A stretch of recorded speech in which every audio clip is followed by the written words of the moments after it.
तब हो गई जब नीतीश कुमार जी की सभा में 6-7 उपद्रवी आके प्याज और पत्थर फेंकते हैं। ये क्या, ये स्वस्थ लोकतंत्र की निशानी है?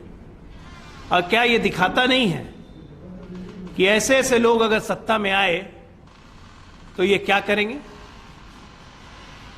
इन सब बातों की हम घोर निंदा करते हैं और ताकीद करते हैं ऐसे लोगों को कि हमारी सहनशीलता को हमारी कमजोरी न समझे। जनता आपको जवाब देगी इन सब कृत्यों का। और आज युवराज कह रहे हैं कि जो हुआ ये ठीक नहीं हुआ। ये नहीं हुआ कि उस लड़के को, उस व्यक्ति को पार्टी से निष्कासित कर रहे हैं, बस कह रहे हैं कि जो हुआ ये ठीक नहीं हुआ, ऐसा नहीं होना चाहिए। ये इनकी कार्य संस्कृति है। क्योंकि देखिए, व्यक्तित्व, चरित्र और संस्कृति ये कभी आप नहीं बदल सकते हैं, ये आपके अंदर होता है और जो अंदर होता है वो निकलेगा। इनका एक ही चरित्र है, गुंडा राज। कल हमने प्रेस कॉन्फ्रेंस करके आपको जानकारी दी थी और चुनाव आयोग से हम मिले भी थे, जिसमें साफ साफ कहा गया था कि तेजस्वी यादव ने संपत्ति का ब्यौरा, एफिडेविट ठीक नहीं दिया है। उस पे भी आज तक 24 घंटे उस बात को बीत गए, आरजेडी की तरफ से या तेजस्वी की तरफ से एक बात भी नहीं आई है। क्या ये सही है कि खुद को महागठबंधन का सीएम उम्मीदवार बताने वाले अपनी संपत्ति का ब्यौरा ठीक से नहीं दे रहे हैं दोनों भाई? कल के चुनाव के बाद इनके तोते उड़ गए हैं। बॉडी लैंग्वेज देखिए, आवाज की जरा कड़क देखिए, कहां चली गई कड़क? मिठास आ रही है कि नीतीश जी के सभा में जो हुआ नहीं होना चाहिए। ये बात अगर 15 दिन पहले कहते तो आपके कार्यकर्ता अनुशासित रहते। मुझे आज लालू जी की याद बहुत ज्यादा आ रही है। उनका एक कहावत बहुत याद आ रहा है। वो कहते थे ना, मकई के रोटी तावा में। तो सच्चाई कल बिहार की जनता कर दी। मकई के रोटी तावा में, तेजू गैला हवा में। यहां के सारे मुख्यमंत्री उम्मीदवार जो महागठबंधन और अन्य गठबंधन के थे, ये सब हवा हवाई हैं। इनको बिहार की जनता से कोई मतलब नहीं है। झूठ का पिटारा खोल के ये अपनी बात कह रहे थे। इन तमाम बातों पे फोकस डालने के लिए हमने आपको बुलाया है, क्योंकि हर चुनाव के परिणाम के, मतदान के परिणाम के बाद ये पुराने मुद्दे को भूल जाते हैं। ये याद दिलाना आप लोग का काम है कि आपने एफिडेविट गलत क्यों दिया, फतुआ पे आपने क्या कार्रवाई की, नीतीश कुमार की सभा में पत्थर चल रहे हैं उस पर आपने क्या कार्रवाई की। क्या यही आपका चाल, चेहरा और चरित्र है इस पार्टी का? और कांग्रेस पार्टी मूक दर्शक बन के बैठी हुई है। झारखंड के मुख्यमंत्री, उन्होंने आज सुबह में कहा, सीधे कह दिया कि जय श्री राम और भारत माता की जय। ये सुन के मेरा दिमाग खराब हो जाता है। उस पर अरविंद जी बोलेंगे अभी। इन लोग का चेहरा देखिए, इन लोग की चरित्र देखिए। इनको बिहार सत्ता चाहिए सिर्फ माल खाने के लिए। 10 लाख नौकरी आज भूल गए, एक जगह भी नहीं बोल रहे हैं। सुबह से 3 सभा हो चुकी है। झूठा वादा का पुलिंदा। और ये ऐसे युवराज हैं जो राजनीति में आए तो सीधे अपने दल के शंभू बन गए। कोई राष्ट्रीय अध्यक्ष बन गया, कोई सीधे बन गया, और अब उसके बाद सीधे सीएम उम्मीदवार। एक भारतीय राजनीति की संस्कृति, एक कल्चर होती है कि जो स्ट्रगल करके आगे बढ़ता है, जमीन से उठता है। इनको जमीन से कोई मतलब नहीं है। सोने के चम्मच में पैदा होकर ये लोग आज मुख्यमंत्री उम्मीदवार, कोई कुछ, और दुनिया भर की जितनी अच्छी अच्छी आदतें हैं सब विराजमान हैं लोग में। तो मेरा आप लोग से आज यही उद्देश्य है कि इन लोगों से ये सवाल पूछिए, इन लोग से। अब मैं अरविंद जी को बोलता हूं कि वो जरा बात करें इस बारे में।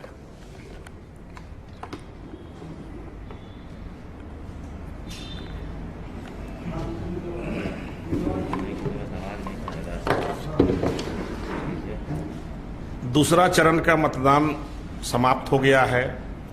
मैं बिहार के मतदाता बंधुओं को मैं बहुत उसके लिए धन्यवाद दे रहा हूं कि जो हमको आज भारी बहुमत से विजयी बनाने का संकल्प ले चुके हैं और हमको बना रहे हैं, जिसके चलते नेता प्रतिपक्ष श्री तेजस्वी यादव हताश हैं, बदहवास हैं और निराश भी हैं। उनका आवाज में परिवर्तन है। और इतना ही नहीं, प्रवृत्ति और आकृति से लेकर के संस्कृति तक बदलना चालू हो गया है। बिहार का, इस देश का प्रवृत्ति श्री राम है, संस्कृति श्री राम है।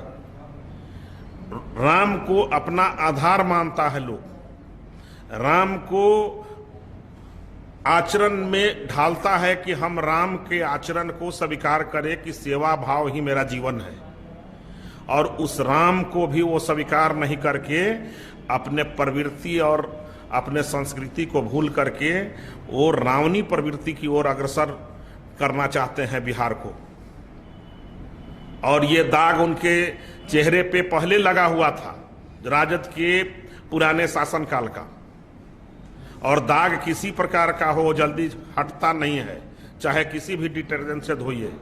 तो उनके चेहरे पर जो रावणी प्रवृत्ति का जो दाग था, वो दाग चाहे उनके पार्टी का हो चाहे उनके शासन का हो, उसको कितनों छुड़ाना चाहेंगे, कितनों जनता को बरगलाना चाहेंगे, वो लोग समझ चुका है कि इनकी प्रवृत्ति क्या है।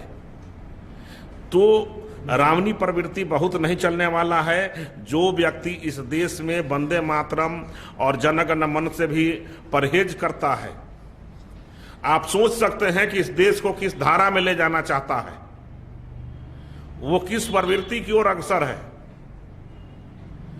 तो मेरा कहना इतना ही है कि आप समझ लीजिए, बिहार के जनता समझ चुकी है कि हमको राष्ट्रवाद के साथ चलना है, हमको समाज के साथ चलना है, हमको एक राममय संस्कृति के साथ चलना है। रावणी प्रवृत्ति बिहार के जनता को स्वीकार नहीं है। और बिहार के जनता हमारे दूसरे चरण के जो मतदान समाप्त हुआ है, उसी में एनडीए को पूर्ण बहुमत दे चुका है। अब हम 3/4 बहुमत से तृतीय चरण में अग्रसर होंगे। 3/4 बहुमत से हम सरकार बनाने जा रहे हैं और नीतीश कुमार जा रहा है। इस बात से नेता प्रतिपक्ष इतना हताश, बदहवास और निराश हो गए हैं कि वो अब देखिए प्रत्याशियों पर हमला होना चालू हुआ है। तो ये इस तरह का आचरण अब प्रतिपक्ष की ओर से होना चालू हो गया है। अब विशेष शब्द दानिश जी रखेंगे। एक बात मैं बस बताना चाहता हूं कि नेता लोग जो बोले, लेकिन कोई संवैधानिक पद पर बैठा हुआ व्यक्ति अगर कोई बात बोलता है तो उसकी बहुत कीमत होती है। झारखंड के मुख्यमंत्री हेमंत सोरेन ने आज सुबह 11 बजे बयान दिया कि भारत माता की जय और जय श्री राम सुन के मेरे माथा दर्द हो जाता है, माथा खराब हो जाता है। क्या कोई प्रदेश का मुख्यमंत्री ये बात कह सकता है कि भारत माता की जय सुनने पर उसका दिमाग खराब हो जाता है? क्या झारखंड भी भारत से अलग है? इस बात पे उनको माफी मांगनी चाहिए। और इस बात की हम घोर भर्त्सना करते हैं। यहां भारत माता की जय नहीं कहेंगे तो क्या इटली माता की जय कहेंगे? और कांग्रेस इस पे चुप है, मौन है। ये अंग्रेज चले गए और संस्कृति अपनी दे गए इन लोगों को। अब दानिश जी आगे बोलेंगे।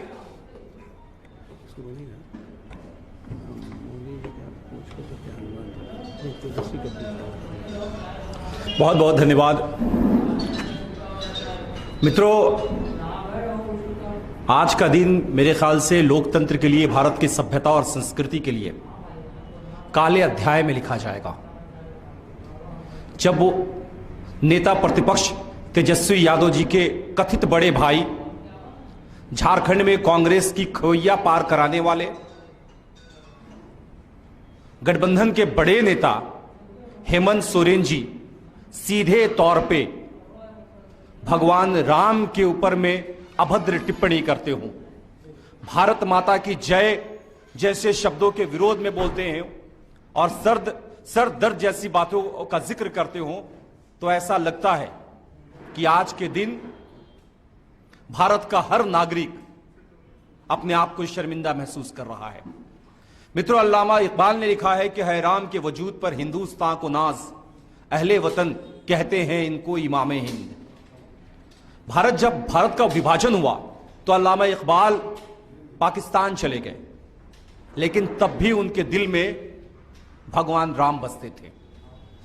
पता नहीं सत्ता का इनको कैसा नशा चढ़ा है कि अभी कुछ दिन हुए झारखंड के मुख्यमंत्री बने और जय श्री राम जैसे शब्दों से परहेज करना शुरू कर दिया, भारत माता की जय जैसे शब्दों से परहेज करना शुरू कर दिया। और मुझे बड़ा आश्चर्य होता है कि छोटी छोटी बातों का ट्वीट करने वाले, तेजस्वी यादव को मुख्यमंत्री बनाने का सपना देखने वाले चिराग पासवान जी को आज इसकी याद नहीं आएगी। तेजस्वी यादव जी का हर मामले में इस कोशिश में वो है कि किसी तरीके से तेजस्वी यादव को बिहार का हम मुख्यमंत्री बना दें। आज सुबह मैं उनका एक ट्वीट देख रहा था।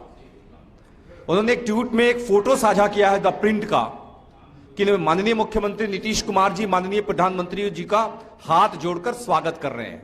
उन्होंने लिखा है कि अब यह स्थिति में पहुंच गए।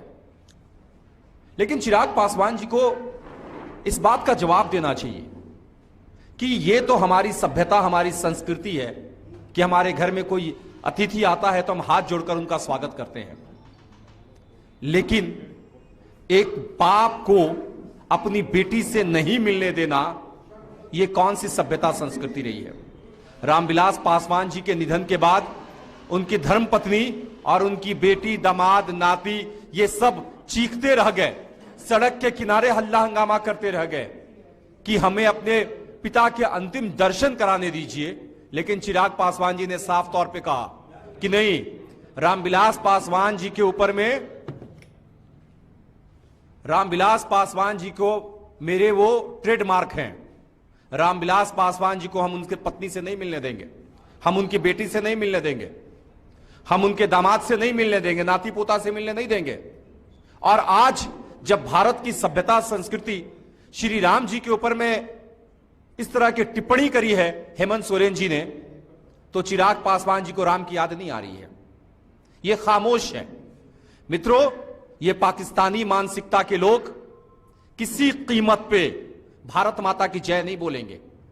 कल देश के आदरणीय प्रधानमंत्री नरेंद्र मोदी जी ने साफ तौर पे कहा था कि ये लोग कभी अपने जबान से भारत माता की जय नहीं बोल सकते हैं। और आज महागठबंधन के बड़े नेता हेमंत सोरेन जी ने साफ कर दिया है कि चाहे कुछ भी हो जाए, हम भारत माता की जय नहीं बोलेंगे, जय श्री राम नहीं बोलेंगे। तो मैं ऐसे गद्दारों को बता देना चाहता हूं कि भारत में अगर रहना है तो भारत माता की जय कहना होगा, नहीं तो आप चुन लीजिए कि आपको हिंदुस्तान पसंद है या आप पाकिस्तान जाएंगे, यह तय कर लीजिए। और देखिए, सीमांचल के क्षेत्र में चुनाव होना है। हमें पता है कि ये सीमांचल को ध्यान में रखते हुए तेजस्वी यादव जी के निर्देश पे हेमंत सोरेन जी ने इस तरह का घटिया बयान दिया है। और हमें लगता है कि भारत के हरेक नागरिकों की तरफ से उनको देश से माफी मांगनी चाहिए। और अगर वो माफी नहीं मानेंगे तो हेमंत सोरेन जी के खिलाफ जितनी कार्रवाई करनी चाहिए एनडीए के नेता करेंगे। धन्यवाद।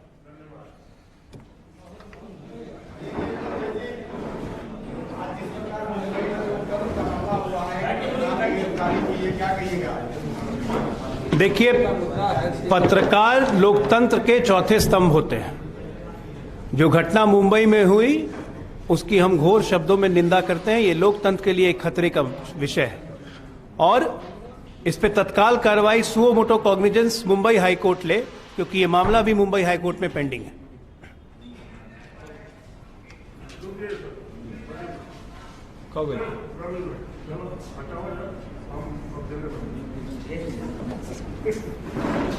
चले। हेलो,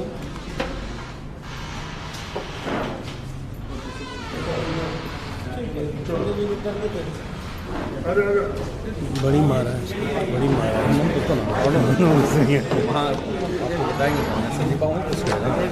है।